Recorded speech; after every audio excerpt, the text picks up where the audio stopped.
Doctor, buenas noches. En esta oportunidad vamos a hablar acerca del capítulo 41 de nuestro libro que menciona lo que es el transporte de oxígeno y dióxido de carbono en la sangre y los líquidos tisulares, con el tema específico del uso metabólico del oxígeno en las células. Para ello, cabe mencionar que el oxígeno es muy importante para nuestras células para que ellas puedan realizar sus funciones o sus reacciones químicas intracelulares de manera normal. Entonces, para ello nos hacemos la pregunta, ¿quién es la que necesita exactamente el oxígeno? Es nuestra mitocondria, ya que ella va a agarrar el oxígeno y va a formar lo que es el agua en su último proceso de oxidación de la cadena transportadora de electrones. Para ello no se necesita mucha presión para que el oxígeno pueda entrar a nuestra mitocondria. Entonces, ¿cuánto de oxígeno necesita nuestra célula? Específicamente basta con 1 milímetro de mercurio de gradiente de lo que es la presión intracelular para que éste pueda producir las reacciones químicas intracelulares normales. Además que la presión intracelular es cuando aumenta a 1 milímetro de mercurio, la disponibilidad de lo que es el oxígeno no va a ser una limitante de la velocidad de la utilización del oxígeno o la velocidad de reacciones químicas, ¿no?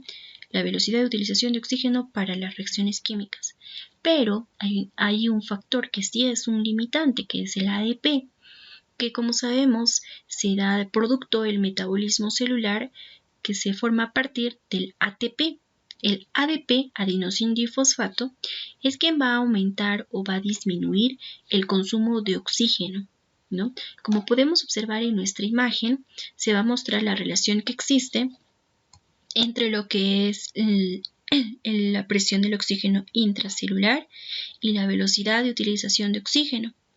Entonces, a diferentes concentraciones de lo que es el ADP, ya vemos una concentración de ADP normal, una concentración normal en reposo y una ADP a concentración normal, ¿no? Entonces, la velocidad de utilización de oxígeno se va a hacer constante para cualquier concentración que nosotros podamos observar o podamos tener de ADP en nuestra célula. Pero si se va a alterar la concentración de ADP, la velocidad de utilización de oxígeno también se va a alterar en proporción a la modificación de la concentración de lo que es el ADP. Entonces podríamos decir que el ADP va a controlar la velocidad de utilización de oxígeno o va a limitar, ¿no? Seguidamente vamos al efecto de la distancia de difusión desde el capilar a la célula sobre la utilización del oxígeno. Como observamos en la imagen, el capilar en la parte inferior y vemos que la distancia entre el capilar y nuestra célula es de 50 micrómetros. Entonces, esta no va a ser una limitante para que haya una difusión adecuada de oxígeno. Todo lo contrario, la difusión va a ser con facilidad desde el capilar hasta lo que es la célula. Además, en esto se va a proporcionar una cantidad necesaria de oxígeno para el metabolismo de nuestras células, ¿no? Pero podemos observar que hay algunas células que tienen una distancia del capilar mayor o incrementado a lo que es 50 micrómetros. Entonces, esta sí va a ser una limitante, va a limitar la difusión del oxígeno, que pueda difundirse nuestro oxígeno de capilar a célula, ¿no? Esto generalmente va a disminuirse por debajo. Esto generalmente ocurre cuando hay una disminución por debajo del nivel crítico de lo que es la presión de oxígeno intracelular, o sea, por debajo de 1 micrómetro de mercurio. Entonces ahí habría ya pues, ¿no? Esto va a ocasionar que no haya una difusión, va a limitar a la difusión de oxígeno.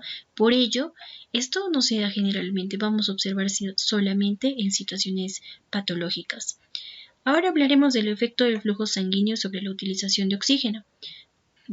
Podemos observar que la cantidad total de oxígeno disponible para el tejido va a ser delimitado por lo que es el flujo sanguíneo y por la capacidad de transporte de oxígeno por la sangre, ¿no? Entonces, aquí mencionaremos que esta fórmula de aquí, importante porque este es lo que es la cantidad total de oxígeno disponible para nuestro tejido, tenemos a lo que es esta parte que va a comprender el 97%, en el cual va a estar pegado a lo que es la hemoglobina, ¿no? Y un 97% representaría 5 mililitros de 10 sobre 100 mililitros, ¿no?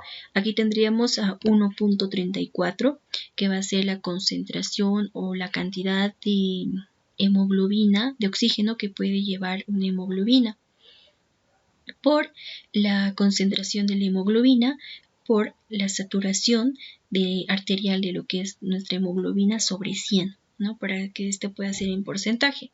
También vamos a poner en la fórmula el oxígeno, pero diluido en lo que es el plasma, en un 0.003, por lo que es la presión arterial de nuestro oxígeno, que va a representar todo esto solamente al 3%, ¿no? De todo lo que es el oxígeno.